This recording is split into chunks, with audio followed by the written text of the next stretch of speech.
Merry Christmas, guys. Welcome back to the channel. Glad you're tuning in today. Hope you guys have a great day. We're going to jump right into this. I want to hammer on this topic throughout this wintertime leading into spring, but it's an easy ways to tell if your deer have enough food on your property.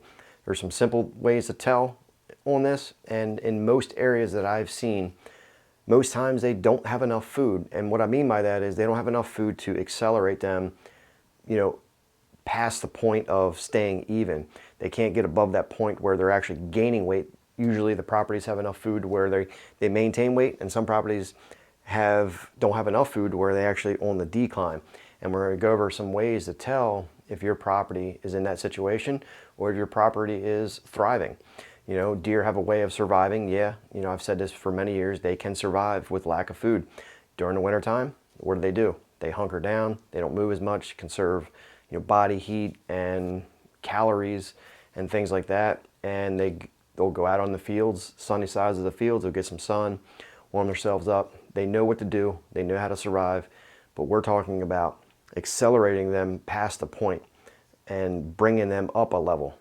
It can be done. I've proved that on 100 acres that I hunted for 5 years, and we're going to share with you some success stories with that and easy ways to tell if your property has enough food. Number one, rib showing. This is probably the easiest way to tell if your deer don't have enough food and they're just lacking nutrition, is when you look at your property, the deer that's on there and the surrounding areas, if they're sitting there broadside, kind of quartered toward you, and you can see their ribs showing and their belly kind of sunk in around their rear, they do not have enough food. They're lacking food. They're lacking digestible proteins in their diet, and they simply don't have enough pounds of food per day to help maintain their body weight and accelerate them to the next level. It's just not there. Property I hunted for 5 years, and I've seen this for past 15 years, but the specific property is the deer's ribs were showing. They were completely unhealthy on that property, and in 2 years I removed that. The ribs stopped showing. I fed them food plots. I improved that soil to where that soil was so nutrient rich, it was giving all those nutrients to the plants, were giving it to the deer. I've increased the digestible proteins, meaning more sticks to the ribs. The ribs fill in, they look healthier looking coats, better looking antlers. They get nodules on the bases of their antlers. It happens. It can be done. You just have to pay attention to what you're feeding them, how much food they actually have in the area. Pay attention to it and you can improve it.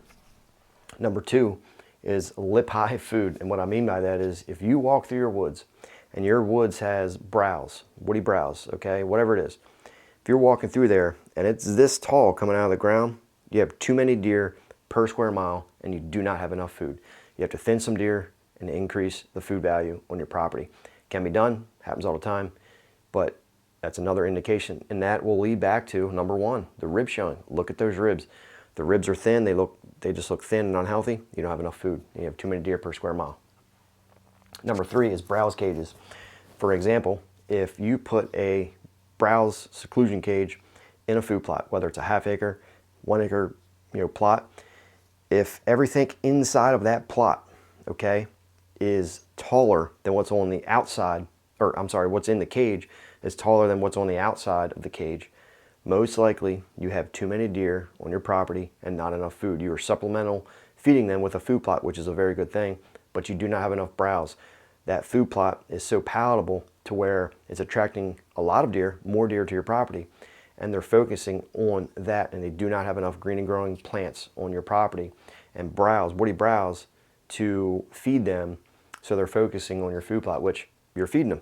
It's a good thing. They're eating your food plot. They're eating a manicured crop, which is very good.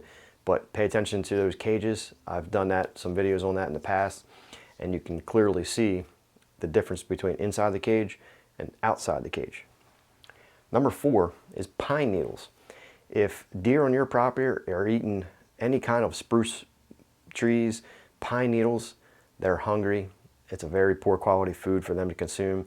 That's like last resort. I've seen deer eat bark off of trees and leaves because they're so hungry, they just don't have enough food. And this typically happens in the fall and winter when they're at a time of need.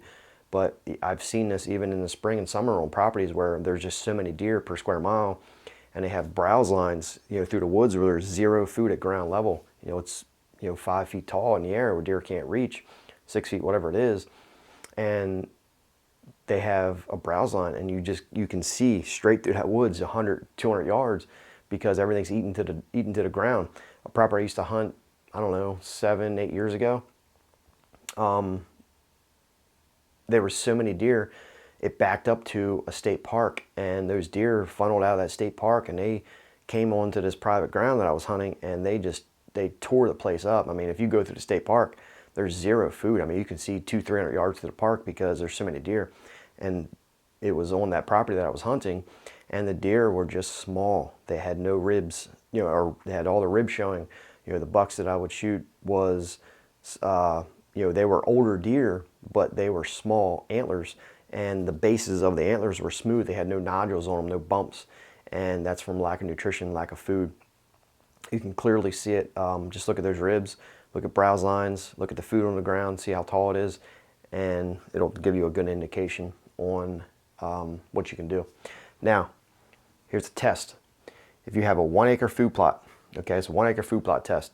If you have a 1 acre food plot and you plant that bad boy in clover, you put a cage in there, if everything inside that cage is about a foot tall compared to inches on the ground, an inch or two, you have too many deer per square mile, too many deer on your property, and not enough woody browse. You're supplemental feeding them with a food plot, which again is a good thing, but they do not have enough food. Do that test this spring and summer. If you already have a clover food plot, put 1 or 2 cages in that 1 acre plot. You can even do it on a ½ acre plot, really, but test it out and you'll see for yourself. That'll give you a good indication. You can start improving the habitat on your property. Some select cuts, clear cuts, bush hogging, edge feathering, whatever it is to increase that browse value, to give the deer more browse. Browse most times can handle more pressure than a food plot.